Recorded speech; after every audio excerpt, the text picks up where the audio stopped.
The pin is made of tungsten, a hard metal that won't melt under high heat. The rod and pin go into a machine that heats the glass and pressures it into a mushroom shape.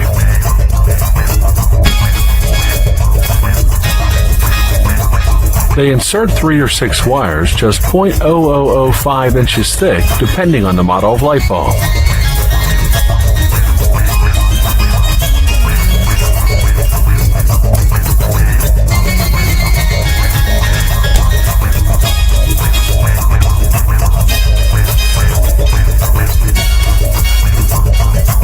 They cut the wires to the required length, which also depends on the model.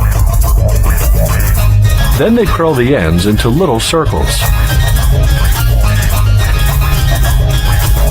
The coil support is finished. Next, they build the mount onto which several other parts will be assembled.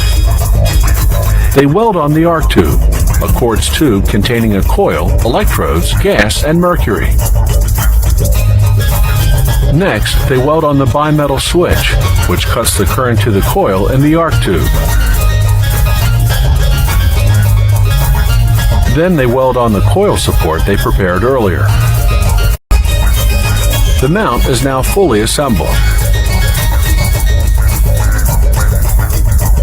Next, they apply a specific amount of pressure to the bimetal switch to calibrate it.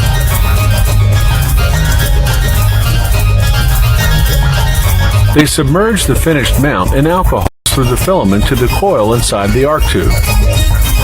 The coil warms gases, which then vaporize the small amount of mercury.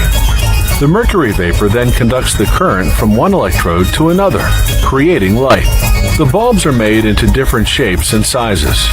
A machine blows air in the hot glass while a mold creates the form. A special flame lets the glass cool slowly so it won't become brittle from the stress.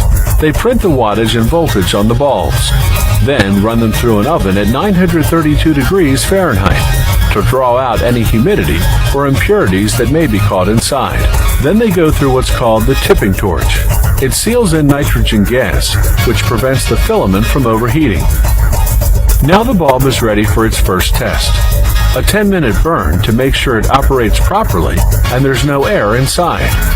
Finally, it's time to attach the socket. They apply cement on the base, then hook up the bulb.